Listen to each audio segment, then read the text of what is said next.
তো নিষেধ ছিল।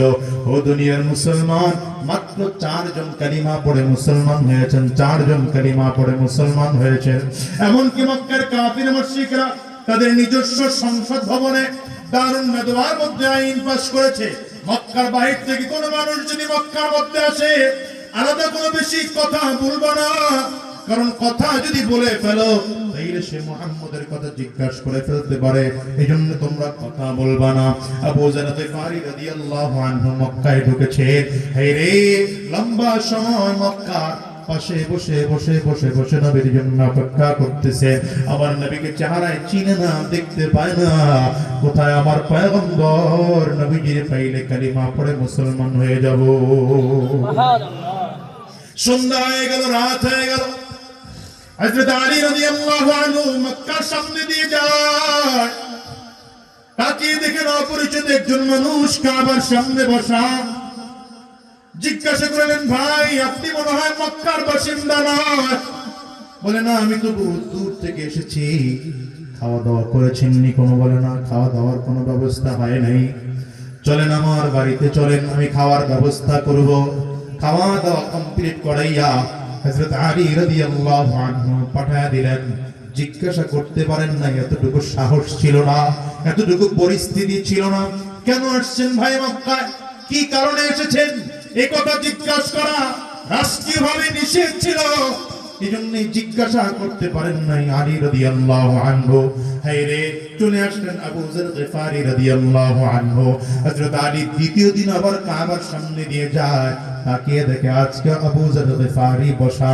ডেকে বলে, ভাই গতকালকেও খাওয়া দাওয়া করিয়েছিলাম, আজকে আপনার খাওয়া দাওয়া লাগবে নি, খাওয়া দাওয়ার ব্যবস্থা করেছেন নি?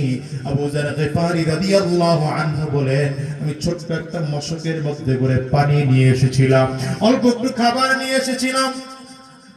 বহুত দূরের রাস্তা, আসতে আসতে খানা শেষ, খাবার মতো কিছুই নাই। আলী রাদিয়াল্লাহু আনহু বাসায় নিয়ে গেলেন, গোপনে জিজ্ঞাসা করলেন, ভাই কেন আসছেন মক্কায়? বলতে চায় না, আবু যার গিফারি বলতে চায় না, কারণ সে তো চিনে না এর নাম যে আলী, এই জন্য নবীর এত প্রিয়, চিনে না।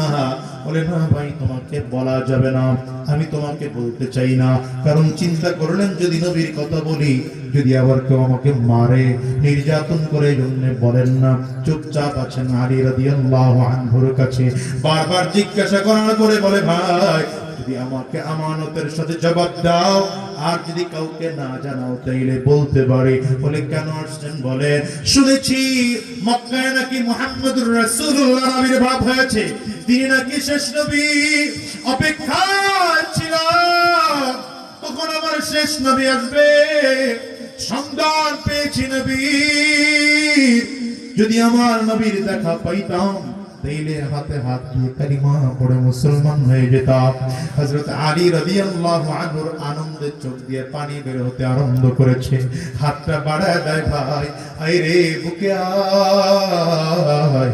এমন মানুষের কাছে নবীর সন্ধান চাইছো যে যুবকদের মধ্যে প্রথম কালিমা পড়নেওয়ালা মুসলমান। সুবহানাল্লাহ। আমার কাছে নবীর সন্ধান চাইতে ভয় নাই, কারণ আমি নবীর হাতে হাত দিয়ে যুবকদের মধ্যে কালিমা প্রথম পড়েছি। হযরত আলী রাদিয়াল্লাহু আনহু যুবকদের মধ্যে সর্বপ্রথম কালিমা পড়ে মুসলমান হয়েছিলেন। আলী রাদিয়াল্লাহু আনহু বলেন, আসো বুকে আসো, গোপন করার কিছুই নাই, তুমি নবীর হাতে হাত দিয়ে মুসলমান হওয়ার জন্য এসেছো, আমিও নবীর হাতে হাত দিয়ে মুসলমান হয়েছি। তবে সাবধান, আমি তোমাকে নবীর কাছে নিয়ে যাইতে পারবো না, কারণ তোমাকে নবীর কাছে নিয়ে গিয়েছি, এটা যদি মক্কার কোনো কাফিররা দেখে আমাকেও বাঁচতে দিবে না, তোমাকেও বাঁচতে দিবে না, এমনকি আমার নবীর উপরে হামলা করবে। একটা কাজ করবো ভাই, তুমি আমার পেছনে পেছনে হাঁটবা, তবে তুমি যে আমার সাথে চলতেছো কেউ যেন না বুঝে। আমি আমার হাতের মধ্যে একটা পাথর নিয়ে চলবো, আমার নবী যে গলির মধ্যে আছে ওই গলি বরাবর আমি পাথরটা ফিকে ফেলে দেব, তুমি বুঝে নিবা এই গলির মধ্যে আমার নবী আছে। হযরত আলী রাদিয়াল্লাহু আনহু হাঁটতেছেন, হাতের মধ্যে একটা পাথর, যে গলিতে আমার নবী বসা রাহমাতুল লিল আলামিন দারুল আরকামের মধ্যে বসা ছিলেন। যায়েদ ইবনে আরকাম রাদিয়াল্লাহু আনহুর বাড়িতে গলির মধ্যে পাথরটা ফেকে চলে গেলেন হযরত আলী রাদিয়াল্লাহু আনহু। আবু যর গফারি ওই পাথরটা ফেকার টার্গেট করে গলির মধ্যে হাঁটতে শুরু করেছেন। হাঁটতে হাঁটতে গিয়ে তাকিয়ে দেখে আমার নবী ভেতরে বসা। আবু যর গফারি আমার নবীর দিকে চোখ দিয়ে পানি বের হয়। আরে এই নবীর জন্যই তো মা ছেড়েছি, বাবা ছেড়েছি, এই নবীর জন্যই নিজের বংশ ছেড়েছি, এই নবীর জন্যই তো নিজের এলাকা ছেড়ে দিয়ে মক্কায় চলে আসছি।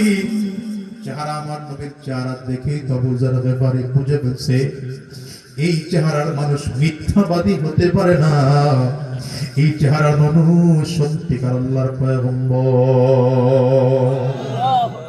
আমার নবীর চেহারা এত সুন্দর ছিল। আম্মা জান আয়েশা সিদ্দিকা রাদিয়াল্লাহু আনহা বলেন, আকাশের চাঁদ আর আমার নবীকে যদি বলা হয়, হায় রে আকাশের চাঁদ আর আমার নবীকে যদি বলা হয়, আকাশের সূর্য আর আমার নবীকে যদি পার্থক্য করা হয়, পার্থক্য হবে না। লানা শামসুন ওয়ালিল আফাকি শামসুন ওয়া শামসি আফজালু শামসিস সামাই ফা ইন্নাশ শামসা তাতলাউ বা'দাল ফাজরি ওয়া শামসি তাতলাউ বা'দাল ইশাই। আম্মা জান বলেন, আসমানের মধ্যে সূর্য আছে, আমার ঘরে আল্লাহ তাআলা এক সূর্য দিয়ে পাঠিয়েছেন। আসমানের সূর্যটা প্রতিদিন ফজরের নামাজের পরে উদিত হয়, আর আমার ঘরের সূর্য প্রতিদিন ইশার নামাজের পরে উদিত হয়। আবু যর গফারি নবীর সামনে বসেছেন, কথাবার্তা বলেছেন, হঠাৎ করে হাত বাড়িয়ে দিয়েছেন, ইয়া রাসূলুল্লাহ, ইয়া হাবিবাল্লাহ, বহু দূর থেকে এসেছি, আপনার কথা শুনেছি, আপনার চেহারা দেখে মনে হয় আপনি মিথ্যাবাদী নয়, মিথ্যাবাদী নয়। হাতটা বাড়িয়ে দিলাম, আমার হাতটা আপনার হাতের উপরে রেখে দেন, কালিমা পড়িয়ে দেন, মুসলমান হয়ে যাব। এই আবু যর গফারির বাড়ি বহুত দূরে, সেখান থেকে এসে হিদায়াত পাইছেন, কিন্তু আবু জাহলের বাড়ি নবীজির কাছে, হিদায়াত পাইছে না।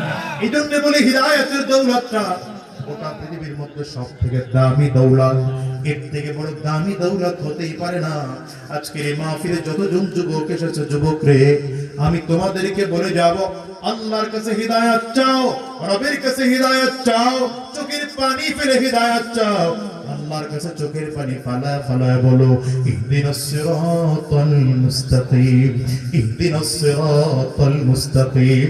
আরে কলিজার টুকরা যুবক, তোমার ঘর পড়ে গেলে চোখ দিয়ে পানি বের হয়, ঘরটা হারায় গেল, টাকা পয়সা লস হয়ে গেলে তোমার চোখ দিয়ে দুঃখে কষ্টে পানি বের হয়, 1 লাখ টাকা চুরি হয়ে গেলে তোমার চোখ থেকে পানি বের হয়, কিন্তু তুমি যে হিদায়াত প্রাপ্ত না হইয়া জাহান্নামের আসামি হয়ে যাচ্ছ, এই জন্য কোনোদিন তোমার চোখ দিয়ে পানি পর্যন্ত বের হয় না, দিলটা নরম হয় না, কোনোদিন দিলের মধ্যে একটু দুঃখ লাগে না।